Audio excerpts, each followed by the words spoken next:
পরিচালিত রাজাপুর জগন্নাথ মন্দিরে আয়োজিত হলো জগন্নাথ দেবের স্নানযাত্রার অনুষ্ঠান। উপস্থিত অসংখ্য দেশি বিদেশি ভক্তগণ।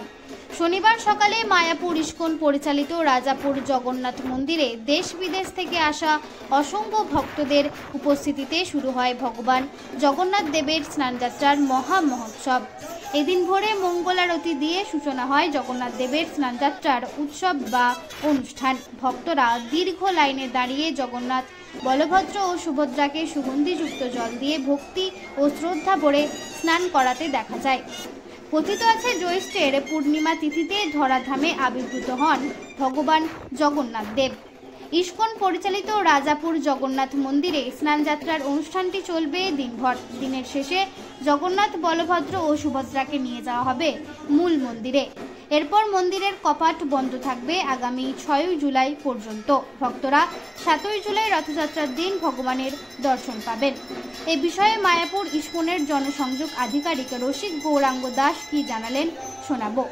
সব খবর সবার আগে, মানুষের সাথে, মানুষের পাশে। সৈয়দ আবু জাফর ও অরুণিমা দেবনাথের রিপোর্ট, MBS নিউজ।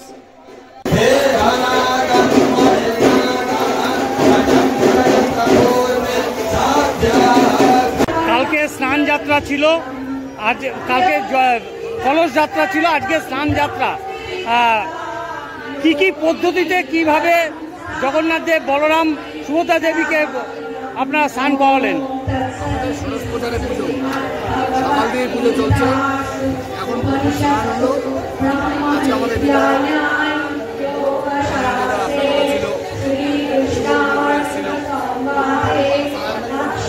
অনুষ্ঠান চলছে। আমাদের পুরীর থেকে পুরোহিতরা এসছে, তারা স্নান কার্য করলেন। কথা এমন বসে গেছে, কথাই বলতে পারছি না। যাই হোক, আলোচনা চলছে, পুজো হচ্ছে, ধর্মীয় অনুষ্ঠান খুব সুন্দর, কিন্তু প্রভুর সঙ্গে কাজ হচ্ছে, স্নান হচ্ছে। জিজ্ঞেস করেন, এই যে 108টা ঘোড়া দিয়ে স্নান করার জল ভরে আনলেন, কি দিয়ে সেটাকে এই করা হয়েছে এবং জলে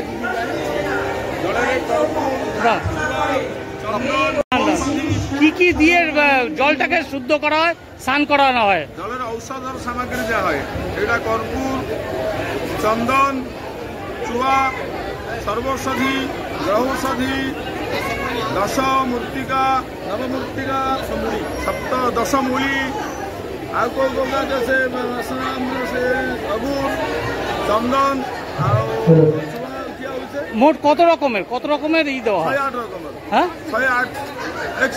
108 রকমের ই দিয়ে শুদ্ধ হয়, স্নান হয়। কাকে কত ঘোড়া দিয়ে স্নান করান?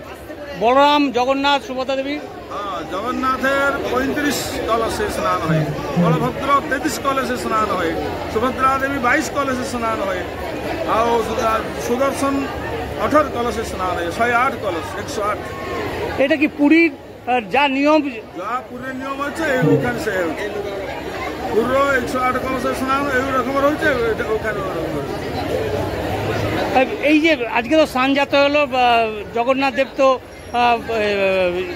জ্বর হবে, যা প্রথা আছে, এবার রথে মানুষের কাছে কি বার্তা দেবেন আজকে? বার্তা দেবো, ধর্মের পথে লাগিয়ে ধর্মের পথে মানুষ আছে। প্রত্যেক মানুষ যারা রথ মেলা বলে জানতেন, ষোড়শ প্রচারে রথের পুজো, রথের যোগ্য অনুষ্ঠান আর রথের উপাসনা, আস্তে আস্তে আপনারা অভ্যাস তৈরি করুন। রথ মেলা না, রথ পুজো।